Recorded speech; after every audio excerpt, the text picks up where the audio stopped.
चुगलखोर पड़ोसन। क्या कर रहे हो? छत पे जाके अखबार पढ़ूंगा। बस यही करो। तुम्हें पता भी है कि बहू क्या गुल खिला रही है? उसने नया फेसबुक अकाउंट बना लिया है। रोज 10 फोटो डालती है। हमारे परिवार की तो नाक कटवा देगी ये। और तुमको ये बात कैसे पता चली? अरे पड़ोसन ने बताया। उसकी बहू भी फेसबुक पर है ना, तो उसको पता चल गया। हाँ हाँ, जैसे तुम तो बहुत भोली हो। पड़ोसन रोज सास को उसकी बहू के नाम पर भड़काती थी। आज तो आपकी बहू कह रही थी मुझसे आके कि आप दिन भर खाती रहती है, खा खा के घटोत्कच हो गई है। क्या? उसने मुझे घटोत्कच बोला?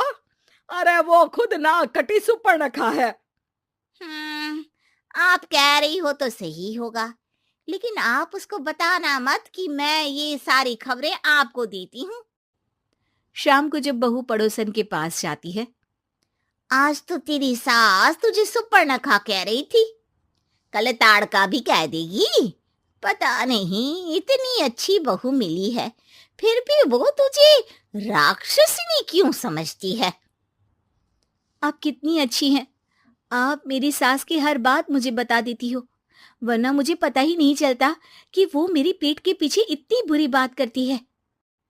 चालाक पड़ोसन रोज ही दोनों सास बहू के सामने उन दोनों की ही बुराई करती और चुगली करके बातें बता देती, ताकि दोनों में हमेशा लड़ाई होती रहे। आपने तो बस छत पे बैठ के अखबार पढ़ना है और चाय के घूंट पीना है। बहू की वजह से मुझे तो जहर के घूंट पीने पड़ रहे हैं। कल वो मुझे मोटी घटोत्कच बोल रही थी। तो तुम भी तो उसको नाक कटी सुपर्णखा बोल देती ना। हाँ हाँ, वही बोल दिया मैंने उसे। आप मुझे कितना समझते हो? बहुत अच्छे से। अब मुझे वो ये बात पड़ोसन ने बताई ना, वही तो है आपकी शुभ चिंतक। पर मैं इस बहू को ना सबक सिखा के ही रहूंगी। जरूर सिखाना चाहिए, पर आज तुम मेरे साथ शाम को छत पे बैठना, एक तरकीब बताऊंगा। बिल्कुल बिल्कुल, कितना ध्यान रखते हो जी आप मेरा। मैं ना सब ध्यान रखता हूँ। शाम को जब सास और ससुर छत पर बैठे होते हैं कि यहाँ खड़ी हो जाओ, यहाँ से ना तुमको पता चल जाएगा कि बहू की अगली चाल क्या है। अच्छा, कैसे? सवाल मत पूछो, जैसा कह रहा हूं वैसा करो। थोड़ी देर में ही छत पे बहू की आवाज आने लगती है। मेरी सास लायक ही नहीं है। मुझे पता होता तो सास बहू की भी कुंडली मिलवा लेती पहले ही। तेरी सास तो मुझे भी पसंद नहीं है। मेरे पास जब भी आती है तेरी बुराई करती रहती है। कभी सुपर्णखा कहती है, कभी हिडिंबा कह के कामचोर भी बोलती है, अरे कभी कभी तो चुगलखोर भी बोल देती है। काश आप जैसी होती मेरी सास। ऊपर छत पे पड़ोसन और बहू की आवाज सुन के सास के होश उड़ जाते हैं। समझी? जी समझी। सुबह तुम्हारे सामने ये बहू की बुराई करती है और शाम को बहू के सामने तुम्हारी। मतलब आप सिर्फ अखबार नहीं पढ़ते, सारी खबरें भी रखते हैं। अब तो इस पड़ोसन को भी सबक सिखाना पड़ेगा। शाम को सास बहू को जाके पड़ोसन की साजिश के बारे में बता देती है। हाँ, मुझे माफ कर दो माँ जी।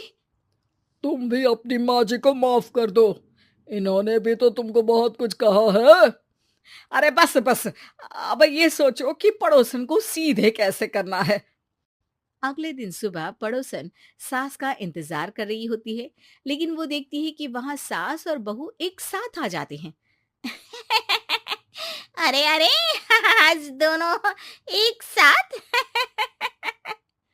हाँ, सोचा कि बहू की पीठ पीछे बुराई करने से क्या फायदा, मुंह पे ही बोलती हूँ मैं। हाँ, मैंने भी सोचा आपको 2 बार मेहनत करनी पड़ती है, एक ही बार में काम खत्म कर लोगी। हैं?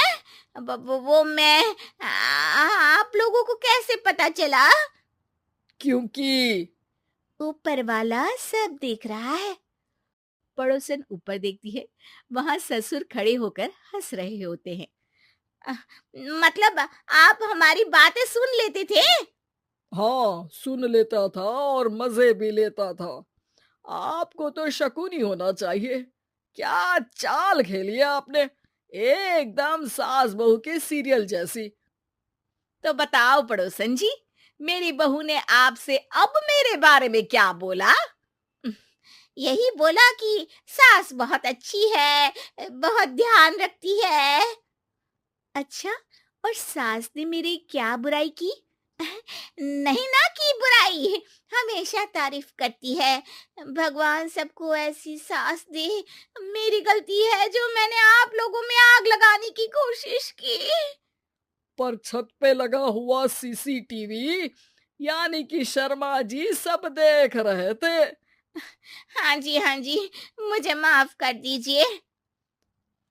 माफ क्या, आपको तो अब हम साफ ही कर देंगे अपने वालों की लिस्ट से। आज से आपकी और हमारी बात बंद, लेकिन बुराई जारी रहेगी। अब आपकी हरकत के बारे में पूरे मोहल्ले को बताना तो पड़ेगा ना आंटी जी।